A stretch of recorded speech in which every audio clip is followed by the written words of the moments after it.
saya akan membacakan kita. Bapak Ibu boleh memperhatikan di Alkitab masing-masing. Yohanes 4 ayat 5 sampai ayat 13. Maka sampailah ia di Samaria yang bernama Sikar, dekat tanah yang diberikan Yakub kepada anaknya Yusuf. Di situ terdapat sumur Yakub. Yesus sangat letih oleh perjalanan, karena itu ia duduk di pinggir itu hari 12. Maka datanglah seorang perempuan Samaria hendak menimba air. Kata Yesus kepadanya, berilah aku minum. Sebab murid-muridnya telah pergi ke kota membeli makanan. Maka perempuan Samaria itu kepadanya, masakan engkau seorang Yahudi minta minum kepadaku seorang Samaria? Sebab orang Yahudi tidak bergaul dengan orang Samaria. Jawab Yesus kepadanya, jikalau engkau tahu tentang karunia Allah dan siapakah dia yang berkata kepadamu, berilah aku minum, niscaya engkau telah meminta kepadanya dan ia telah memberikan kepadamu air hidup. Kata perempuan itu kepadanya, Tuhan, engkau tidak punya timba dan sumur ini amat dalam. Dari manakah engkau memperoleh air hidup itu? Adakah engkau lebih besar daripada bapa kami Yakub yang memberikan sumur ini kepada kami dan yang minum sendiri dari dalamnya, ia serta anak-anaknya dan ternaknya? Jawab Yesus kepadanya, barang siapa minum air ini, ia tidak akan haus lagi. Baik Bapak Ibu, tema kita pada saat terindah bertemu Yesus. Saat terindah ketemu sama Yesus. Bapak Ibu dan saudara yang terkasih dalam nama Tuhan Yesus, suatu kali di sebuah siang yang panas, Tuhan Yesus itu singgah di sebuah sumur. Sumur itu adalah sumur di tempat biasa orang-orang Samaria itu datang mengambil air. Jadi pada saat Tuhan Yesus datang ke sumur itu, ada seorang perempuan Samaria yang sedang mengambil air. Tadi dikatakan bahwa orang Samaria itu tidak bergaul dengan orang Yahudi. Orang Yahudi itu tidak bergaul dengan orang Samaria. Mengapa? Karena orang Samaria ini dianggap sebagai orang Kristen atau orang Yahudi yang tidak percaya atau sudah tidak lagi murni keyahudiannya. Orang Samaria ini adalah orang Israel atau orang Yahudi yang kawin campur. Jadi kalau dalam budaya orang Yahudi, kawin campur itu dianggap sebagai sesuatu yang kurang baik. Karena apa? Karena orang Yahudi itu sangat-sangat kental dengan yang namanya keyahudian. Jadi orang Yahudi itu sangat suka, sangat bangga dengan keyahudiannya. Jadi mereka tidak suka kalau ada orang yang kawin campur. Maka orang-orang Yahudi yang kawin campur itu biasanya diusir dari pemukiman orang Yahudi. Maka kemudian mereka tinggal di gunung-gunung. Mereka tidak boleh ada di tengah kota. Mereka harus keluar dari kota. Jadi mereka tinggal di pinggir-pinggiran dan di gunung-gunung. Kalau orang Yahudi ketemu sama orang Samaria, itu sesuatu yang dilarang. Tidak boleh. Itu tidak boleh. Karena apa?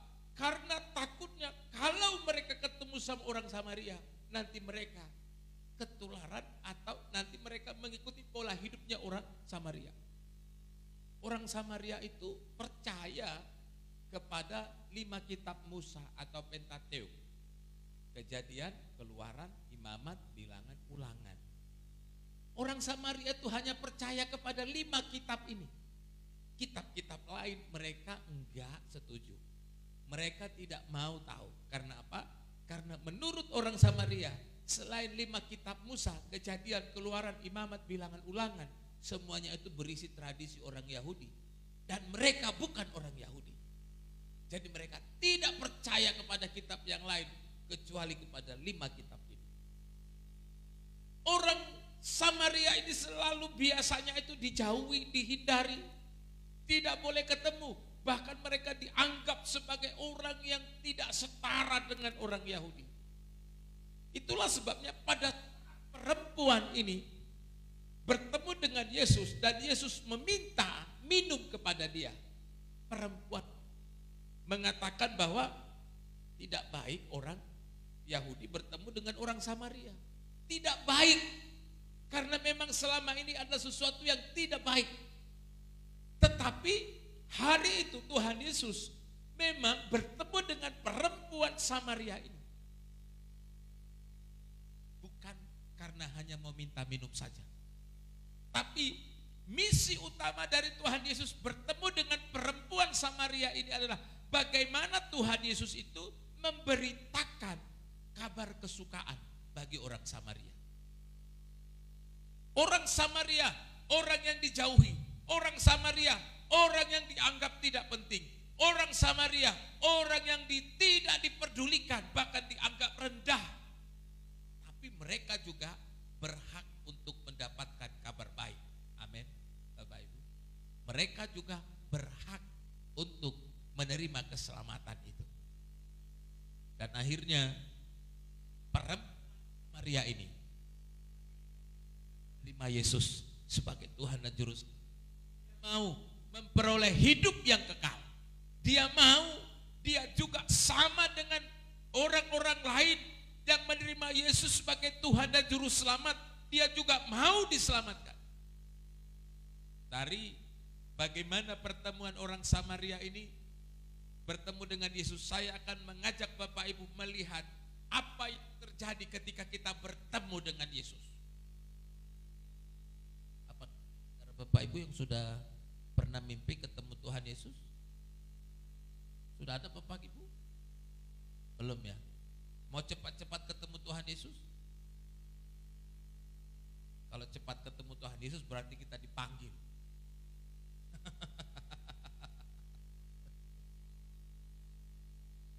Perubahan apa yang terjadi kalau kita bertemu dengan Tuhan Yesus? Yang pertama, bertemu dengan Tuhan Yesus berarti kita harus siap menutup dan melupakan masa lalu kita. Amin, Bapak Ibu. Kalau kita bertemu dengan Tuhan Yesus, maka kita harus melupakan dan menutup masa lalu kita.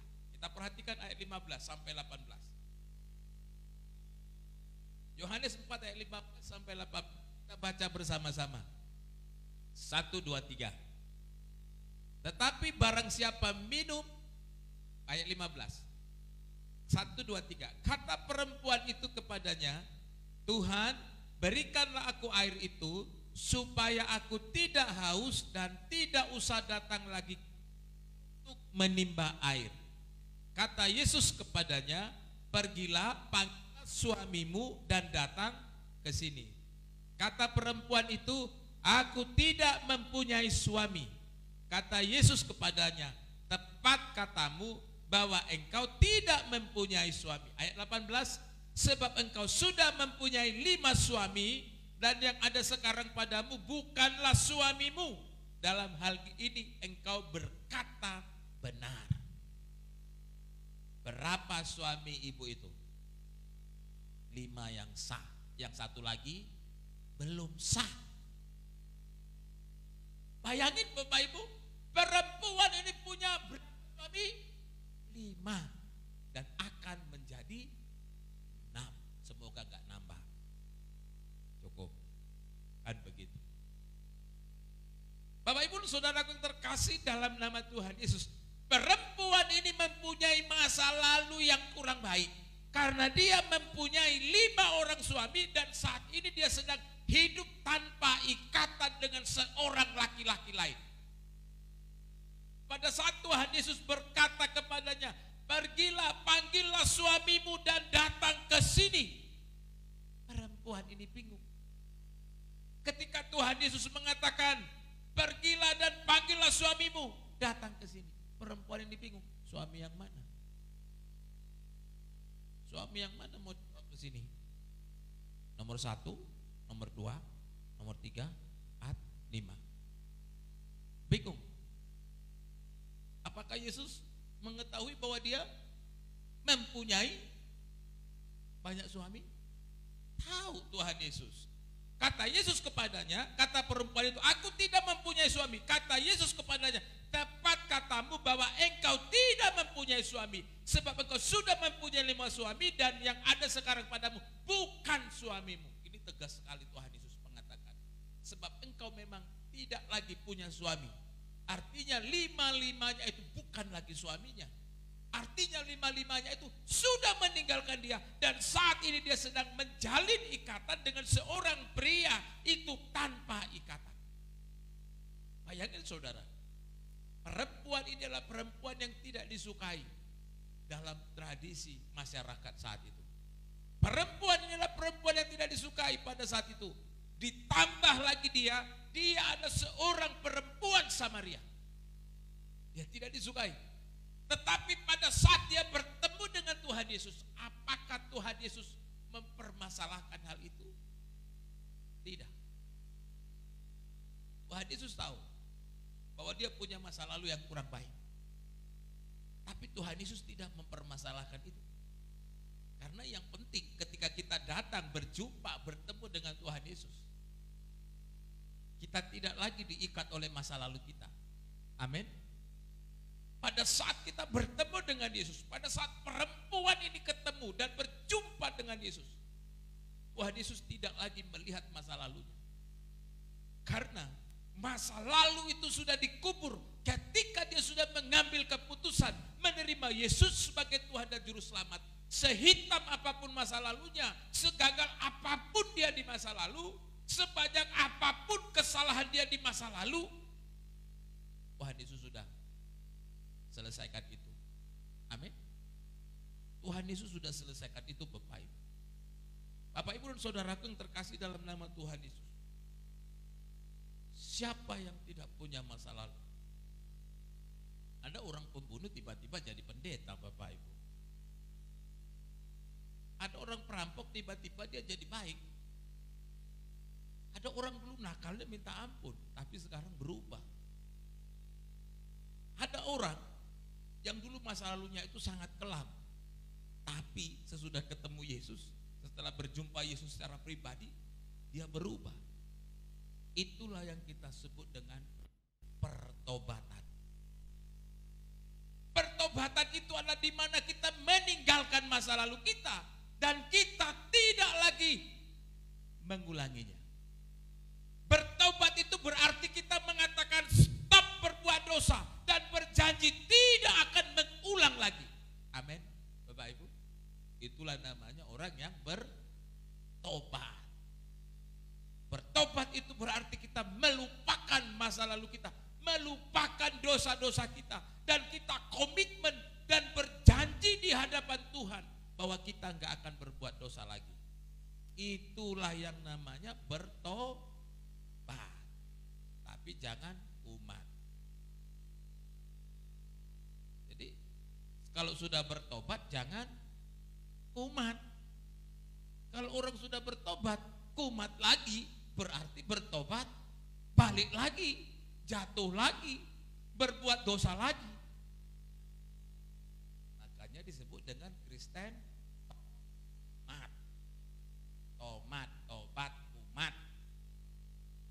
Kristen tomat itu berarti adalah Kristen yang sudah tobat tapi kumat lagi, kumat lagi, kumat lagi.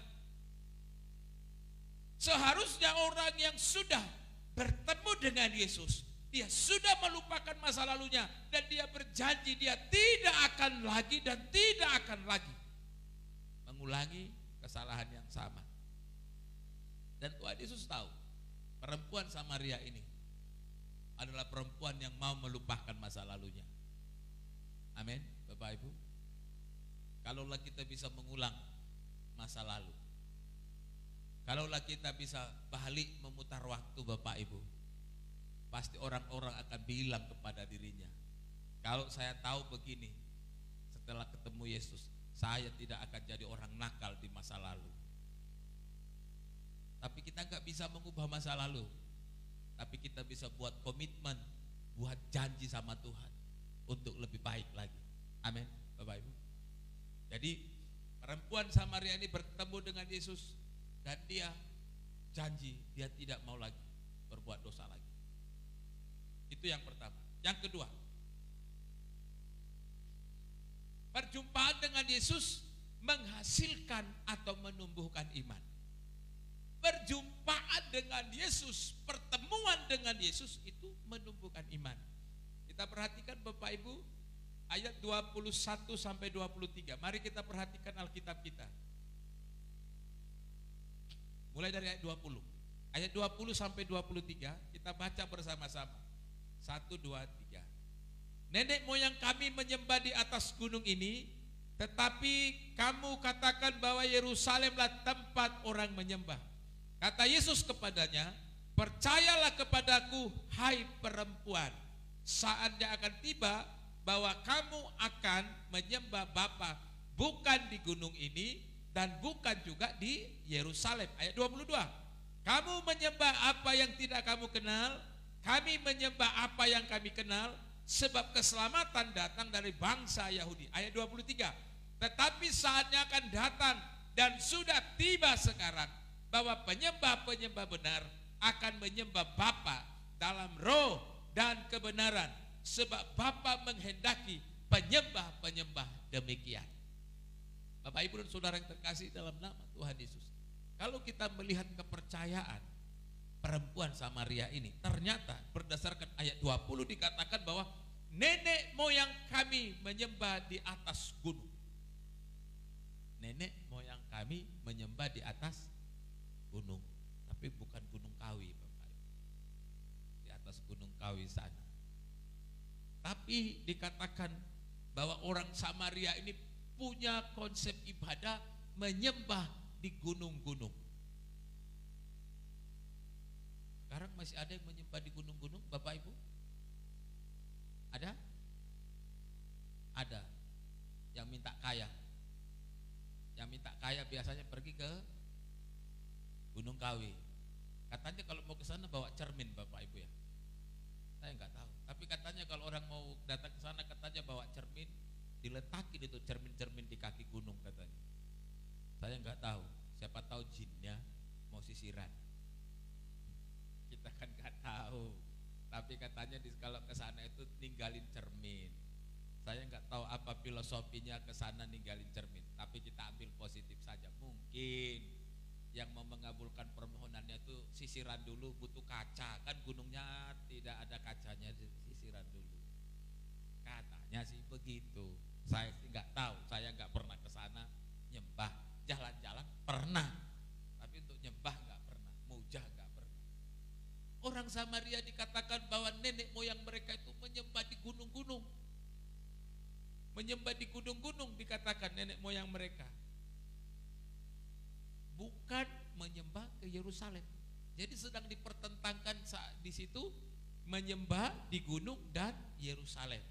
Mengapa disebut Yerusalem? Jadi begini, Yerusalem itu adalah pusat penyembahan orang Yahudi. Karena di Yerusalem dibangun bait Allah. Bagi orang Israel, bait Allah itu adalah merupakan lambang kehadiran Allah. Karena Allah akan selalu hadir di dalam baitnya. Itulah sebabnya sampai hari ini orang menjadikan Yerusalem itu sebagai pusat penyembahan. Kalau Bapak Ibu punya duit, punya uang, silakan wisata rohani ke Yerusalem. Kan begitu. Karena Yerusalem itu disebut sebagai kotanya Daud, kota yang kiblatnya Daud, kiblatnya Allah, karena di sanalah dulu dibangun bait Allah yang megah oleh Raja Salomo. Menjadi pusat penyembahan di sana. Tapi kan orang Samaria itu tidak boleh menyembah.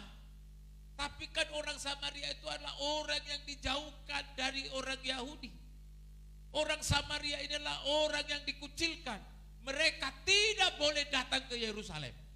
Mereka tidak boleh beribadah ke Yerusalem. Orang Samaria dilarang masuk Yerusalem, apalagi berdoa di Yerusalem. Makanya kemudian mereka tidak percaya kitab sucinya orang Yahudi. Mereka hanya percaya 5 kitab Musa, Kejadian, Keluaran, Imamat, Bilangan, Ulangan. Yang suci itu tradisi orang Yahudi. Mereka tidak dikasih kesempatan dan tidak boleh menyembah ke Yerusalem. Makanya mereka kemudian membuat penyembahan sendiri. Mereka beribadah di gunung. Itulah sebabnya perempuan itu berkata, nenek moyang kami menyembah di atas gunung ini. Tetapi kamu katakan bahwa Yerusalemlah tempat orang menyembah.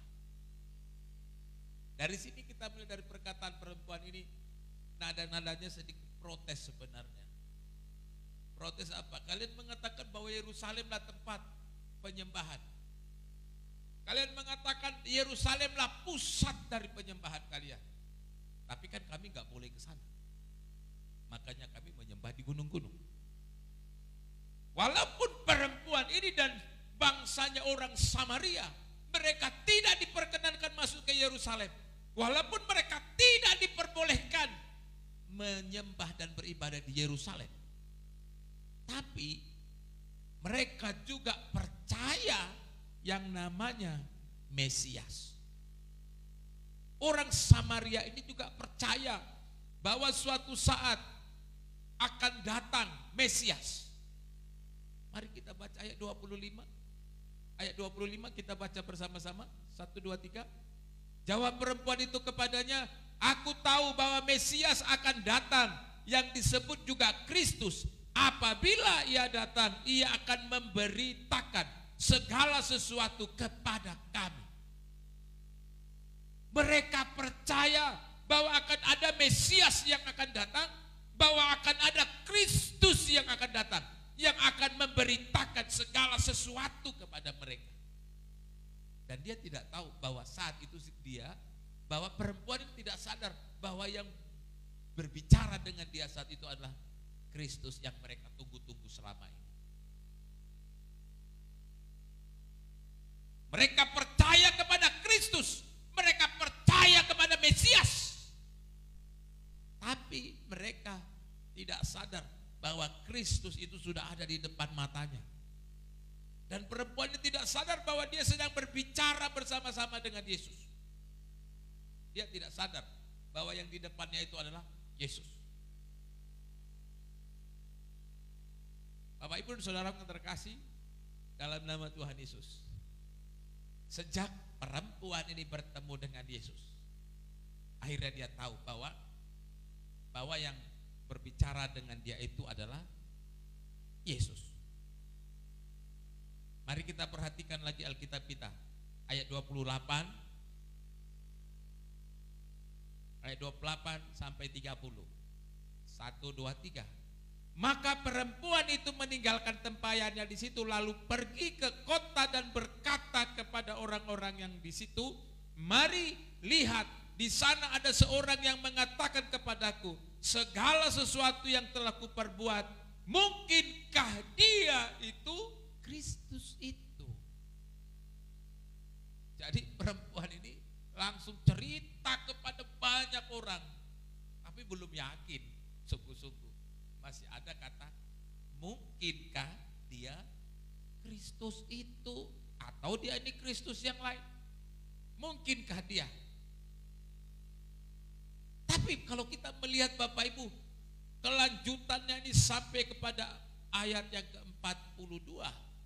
Nanti kalau kita perhatikan Bapak Ibu sampai ayat ke-42, nanti orang Samaria ini semua itu bertobat dan menerima Yesus sebagai Tuhan dan Juru Selamatnya. Dimulai dari perempuan Samaria yang sedang mengambil air di sumur Yakub. Pertemuan perempuan ini bersama dengan Yesus mengubah pola kerohaniannya. Pertemuan perempuan ini dengan Yesus menumbuhkan iman yang sesungguhnya. Kalau selama ini mereka beribadah di gunung-gunung, kalau selama ini mereka menanti-nanti datangnya Mesias dan mereka terlambat, belum mengetahui bahwa selama ini Mesias itu sudah hadir, bahwa selama ini Mesias itu sudah lahir. Maka sejak saat itu perempuan ini dan seluruh orang Samaria, mereka kemudian imannya diubahkan dari mereka mempercayai apa yang belum lengkap dalam konsep iman mereka, tapi mereka bertemu dengan Yesus, bahwa mereka semua percaya. Mari kita perhatikan ayat 42. Kita baca bersama-sama ayat 42. 1, 2, 3. Dan mereka berkata kepada perempuan ini, kami percaya, tetapi bukan lagi karena apa yang kau katakan, sebab kami sendiri telah mendengar dan kami tahu bahwa dia benar-benar juru selamat dunia. Dari perempuan ini, semua orang Samaria itu tahu bahwa Yesus itu adalah juru selamat dunia. Tapi semuanya dimulai dari diri kita yang mau mengambil keputusan, percaya dan menerima Yesus sebagai Tuhan dan Juru Selamat. Amin. Bapak Ibu dan Saudara yang terkasih dalam nama Tuhan Yesus. Kalau kita melihat hari-hari terakhir ini, kiblat kekristenan. Dulu orang-orang Eropa dan Amerika bangga kalau dulu pusat kekristenan itu di sana. Tapi tahukah Bapak Ibu dan Saudara, ada banyak sekarang gereja-gereja di sana sudah berubah menjadi kafe, menjadi museum. Dirubah fungsinya bukan sebagai tempat ibadah. Ada banyak jutaan orang sekarang yang sudah tidak menerima Yesus sebagai Tuhan dan Juru Selamat mereka. Dan tahukah Bapak Ibu dan Saudara, tantangan terbesar bagi kekristenan saat ini adalah bagaimana kita bisa tetap menerima Yesus dan percaya bahwa Yesus itu adalah Tuhan dan Juru Selamat. Tantangan kekristenan ke depan makin sulit Bapak Ibu. Teknologi semakin maju, ilmu pengetahuan semakin maju, maka manusia berusaha menghadirkan Tuhan dalam konsep yang mudah dipahami atau masuk akal. Kalau misalnya orang bertanya kepada Bapak Ibu, sudah pernah ketemu Yesus? Kalau orang bertanya kepada Bapak Ibu, sudah pernah ketemu Yesus? Bapak Ibu mau bilang apa? Kita mau ngomong apa? Belum. Tahu nomor kakinya Yesus nomor berapa? Gak tahu. Ukuran baju Yesus nomor berapa? Gak tahu. Yesus dari keturunan apa? Marganya apa? Gak tahu. Pernah lihat bekas tangannya yang dipaku? Belum. Pernah lihat kakinya yang bekas dipaku? Belum juga. Kalau gitu apa yang Anda ketahui tentang Yesus? Orang bingung Bapak Ibu. Itulah sebabnya orang tidak mau percaya Yesus sebagai Tuhan dan Juru Selamat. Karena mereka mempercayai Yesus sebagai Tuhan dan Juru Selamat adalah kebodohan bagi dunia. Tetapi sebesar apapun keraguan orang tentang Yesus adalah Tuhan dan Juru Selamat, sebanyak apapun orang yang meninggalkan Yesus dan tidak percaya Yesus itu Tuhan dan Juru Selamat, tapi fakta sejarah tidak bisa membohongi. Sejarah tidak bisa dibohongi bahwa dari masa lalu perempuan Samaria ini dan orang-orang Samaria yang lain sudah membuktikan bahwa Yesus adalah benar-benar Juru Selamat dunia. Amin. Bapak Ibu, apapun keraguan orang akan ketuhanan Yesus, seberapa banyak pun orang yang meragukan bahwa Yesus itu mati untuk menebus dosa kita, orang boleh kita untuk jangan percaya Yesus. Orang boleh mengatakan orang-orang yang percaya Yesus hidupnya akan susah. Orang boleh mengatakan orang yang percaya Yesus itu adalah orang-orang yang gak main logikanya. Orang apa saja, biarkan mereka bicara apa saja. Tapi saya mau bilang kepada Bapak Ibu, sudah membuktikan sejarah tidak bisa dibantah. Sejarah tidak bisa dibantah. Sejarah sudah mencatat bahwa Yesus itu adalah benar-benar juru selamat. Amin. Boleh ragu. Tapi perempuan Samaria ini dan banyak perempuan-perempuan lain di muka bumi ini sudah membuktikan Tuhan dan juru selamat. Sering berdoa, hadirlah di mimpiku Tuhan. Kita sih sering berdoa, Tuhan, ku ingin tetap di sini menikmati bait-Mu. Kan begitu ya. Kita selalu bilang, Tuhan hadirlah di sini. Tuhan berkenanlah Engkau. Tuhan izinkan aku bertemu dengan Engkau. Kita sih selalu ngomong begitu. Tapi kalau kita masih punya iman seperti itu, kita ini Thomas di masa kini. Karena itu dulu sudah pernah dilakukan oleh Thomas. Thomas pernah mengatakan, sebelum aku mencucukkan jariku di bekas paku, di mana telapak tangan Tuhan Yesus dipaku, Thomas katakan, aku gak percaya kalau Yesus itu sudah bangkit dari kematian. Itu kan Thomas. Makanya Tuhan Yesus kemudian menegur Thomas. Kemudian Yesus mengatakan kepada Thomas, berbahagia tidak melihat namun engkau percaya. Amin. Berbahagialah engkau yang tidak melihat tapi percaya. Gitu-gitu kita masih ngomong sama Tuhan, Tuhan tunjukkanlah wujud. Sudah siap Bapak Ibu kalau Tuhan Yesus hadir di depan mata kita? Kalau kita mau ketemu Yesus, mati dulu Bapak Ibu. Udah siap mati maksud saya. Udah siap Bapak Ibu? Jangan. Cicilan motor baru angsuran ke-10. 36 kali angsuran baru bayar 10 kali. Siapa yang bayar itu angsuran? Sudah siap ketemu Tuhan Yesus? Jangan, anak masih sekolah. Terus siapa nanti yang biayain anak Bapak Ibu?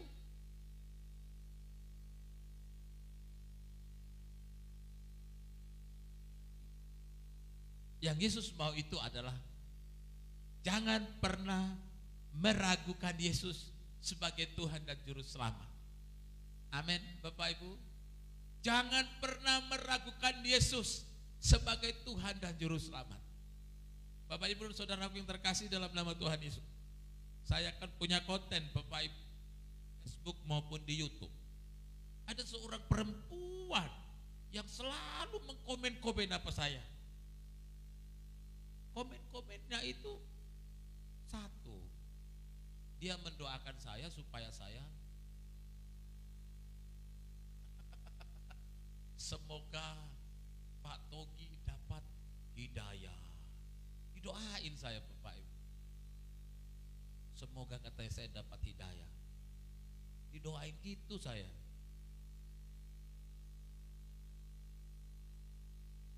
Saya nggak butuh hidayah. Karena saya sudah miliknya Yesus. Kita nggak butuh hidayah lagi. Akhirnya dia jengkel mungkin lihat saya. Akhirnya dia tidak mau lagi komen-komen. Syukurlah di situ dia tidak komen-komen. Dia kirim bukti-bukti bahwa Yesus bukan Tuhan. 1, 2, 3, 4, 5, 6, 7. Banyak sekali, panjang sekali Bapak Ibu. Dia kirim bukti-bukti bukan Yesus sebagai Tuhan. Bahwa Yesus itu bukan Tuhan. Dikirimin sebanyak-banyaknya. Masih percaya sama Yesus katanya. Masih percaya sama Yesus. Yesus itu kan hanya utusan, bukan juru selamat. Ngomongnya gitu. Bapak Ibu sama. Orang bertanya tapi pertanyaannya sedikit menekan. Yesus itu kan hanya utusan. Bapak Ibu pasti sering ditanya, dikatakan begitu. Yesus itu kan hanya utusan, bukan juru selamat. Yang mati di kayu salib itu bukan Yesus, yang wajahnya diserupakan.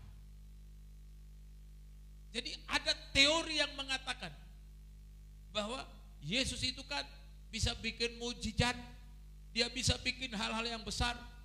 Tapi ada yang mengatakan bahwa Yesus itu tidak disalib, tapi orang yang wajahnya dimiripkan sama Yesus. Jadi Yesus itu bikin orang lain supaya wajahnya itu mirip Tuhan Yesus. Right? Mirip wajah sama Yesus. Yesusnya melarikan diri, nggak disalib.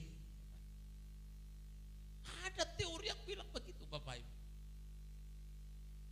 Jadi yang disalib itu orang yang wajahnya mirip Tuhan Yesus.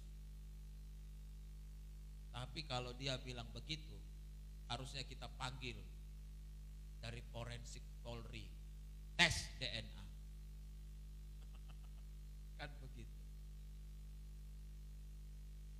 Banyak bantahan, banyak teori yang mengatakan bahwa Yesus itu bukan Tuhan, dia itu bukan juru selamat. Tetapi sejarah tidak bisa dibohongi. Orang Samaria ini, perempuan Samaria ini, dan ada banyak orang, bahkan jutaan, bahkan miliaran orang di muka bumi ini. Mereka percaya bahwa sejarah tidak pernah berbohong, bahwa sejarah tidak bisa dipungkiri, bahwa sejarah tidak bisa diubah. Amin. Yesus itu Tuhan dan Juru Selamat. Itulah sebabnya perempuan Samaria ini, dia kemudian bersaksi kepada semua orang-orang Samaria yang lain. Dan akhirnya semua orang Samaria berkata bahwa dia benar-benar Juru Selamat dunia. Perkataan perempuan dan seluruh orang Samaria yang mengatakan bahwa dia benar-benar Juru Selamat dunia, itu mematahkan segala keraguan orang tentang ketuhanan Yesus. Jadi kalau ada yang bilang apakah Yesus itu Tuhan dan Juru Selamat, bilang saja, tanya orang Samaria. Di mana orang Samarianya? Di Yohanes 4. Tidak usah pergi jauh-jauh ke Israel, lagi konflik Bapak Ibu. Nanti ada rudal nyasar lagi, peluru nyasar, mati kita. Ketika orang bertanya apakah yang menjadi bukti bahwa Yesus itu benar-benar Juru Selamat, tanya orang Samaria, baca di Yohanes 4 ayat 1 sampai 42.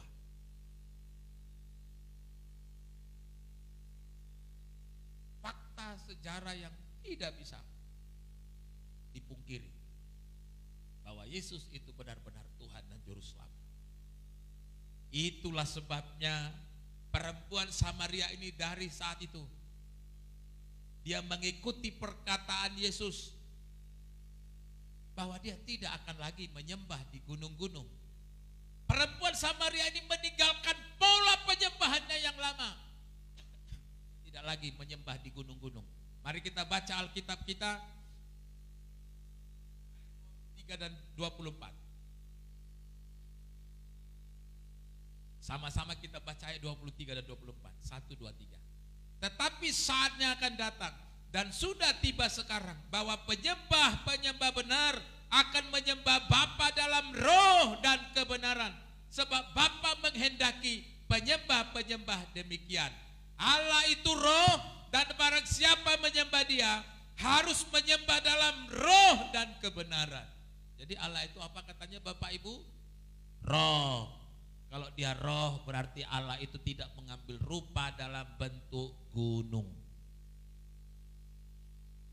Kalau Allah itu roh, maka Allah itu tidak mengambil rupa dalam bentuk pohon beringin.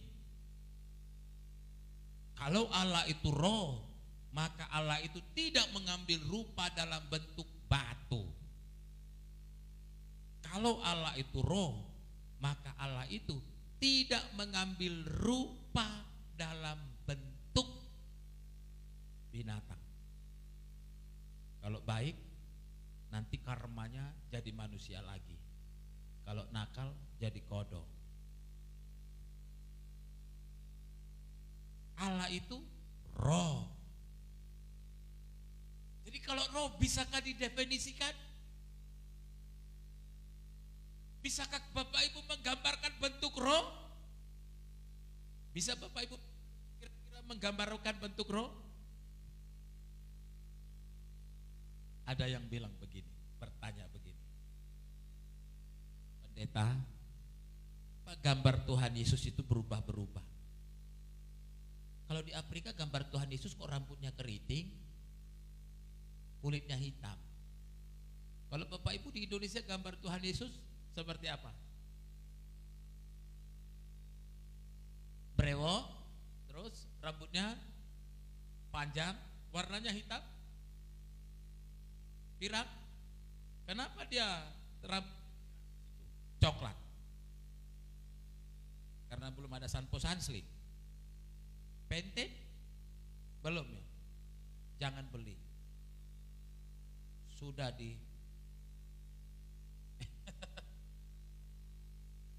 sudah diboikot. Tak lah, kita nggak percaya gitu-gitu. Kalau Yesus di orang Cina gambarnya Bapak Ibu tahu, ya mirip seperti orang Cina. Matanya agak sipit.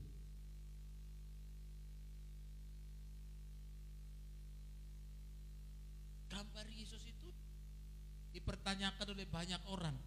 Kenapa beda-beda gambar Tuhan Yesus? Kenapa enggak sama? Jangan-jangan Yesus itu hanya ilusi, hanya apa itu? Dalam konsep pikiran. Kan begitu? Ya, hanya di pikiran saja. Kan ada banyak orang yang bilang begitu, Bapak Ibu. Gambar Yesus kok berubah-berubah. Kan begitu. Bapak Ibu pernah melihat poster iklannya minyak Firdaus untuk penumbuh janggut? Ada itu. Kan mirip tuh sama gambarnya Tuhan Yesus. Orang bilang gambar Tuhan Yesus kok berubah-berubah. Tapi saya mau bilang kepada Bapak Ibu, Yesus itu roh.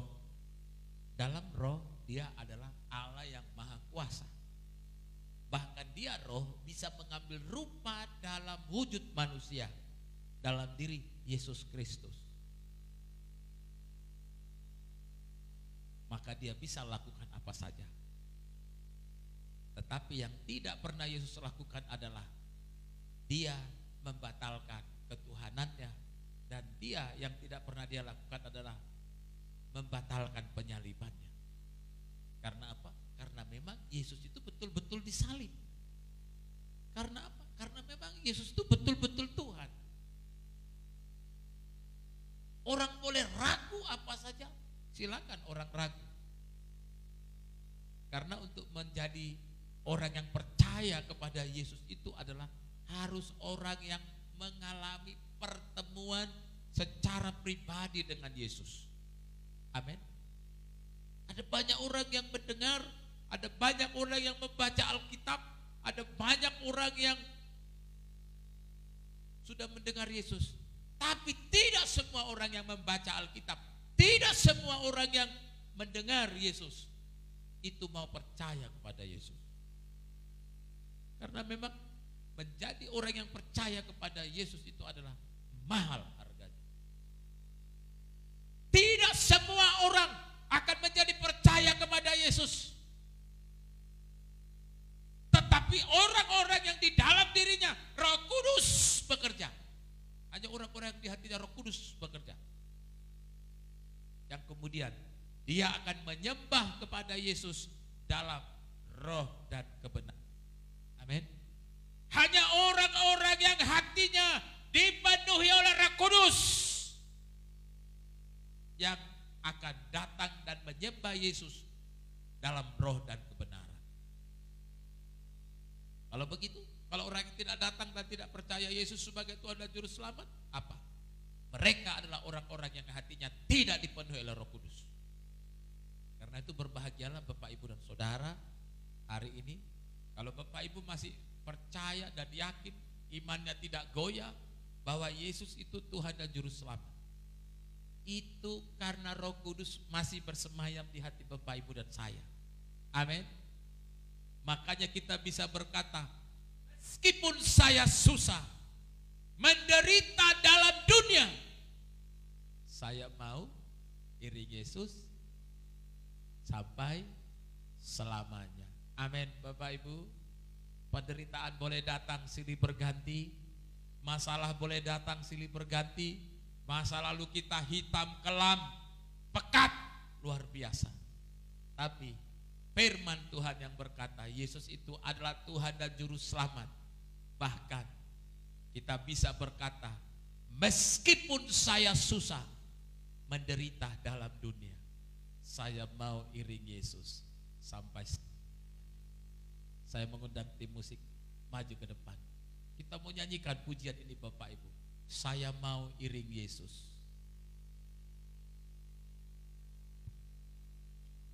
Mari kita bangkit.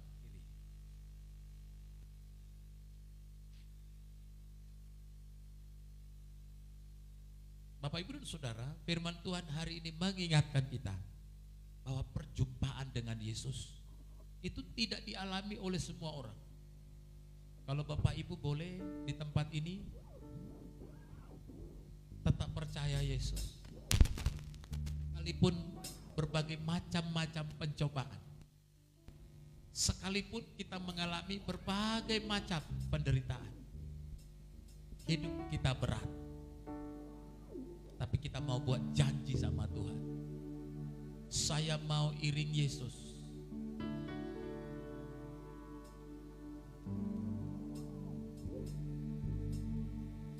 Haleluya. Haleluya Tuhan. Kami mau komitmen Tuhan. Kami mau katakan, saya mau iring Yesus sampai selama-lamanya.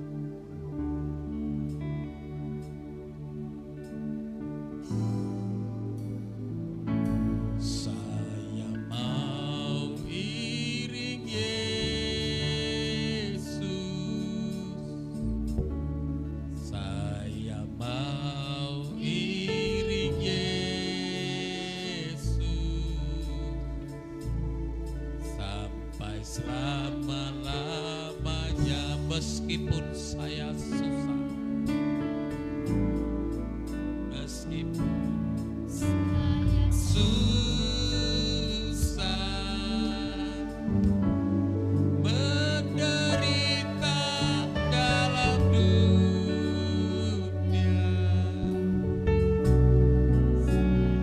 mau iring Yesus sampai selama-lamanya. Mari katakan dengan iman, saya mau iring Yesus. Iring Yesus.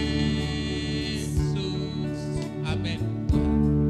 Saya mau iring Yesus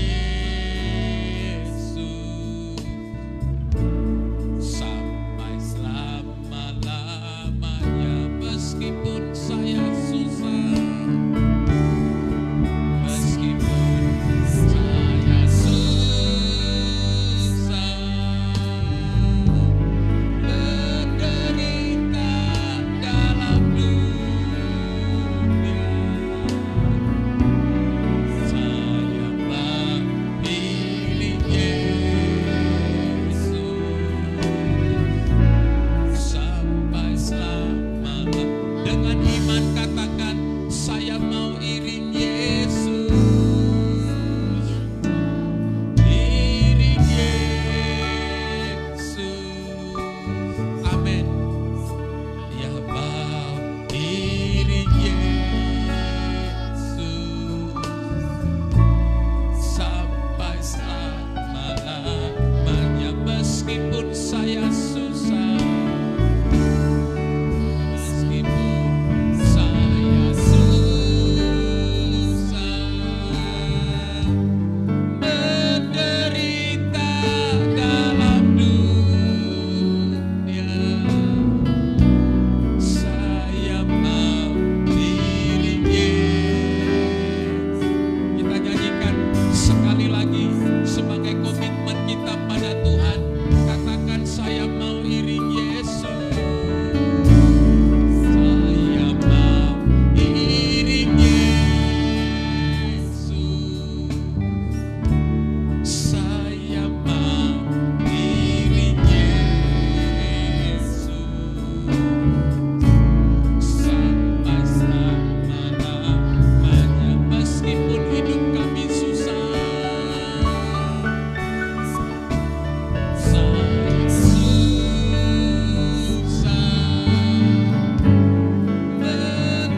sampai selama-lamanya. Karena kami sudah bertemu dengan Yesus. Engkau sudah hadir di hati kami.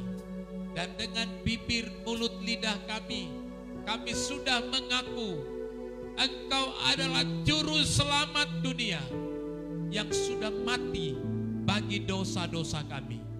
Karena itu Tuhan, sehitam dan seburuk apapun masa lalu kami tahu Tuhan tidak pernah menolak kami. Di saat banyak orang yang menolak kami, di saat banyak orang yang berkata bahwa kami bukanlah orang yang berkenan di hadapan manusia. Tetapi kami tahu Tuhan sudah menerima kami. Tuhan sudah mengangkat kami. Dan kami akan berkata, kami sudah melupakan masa lalu kami.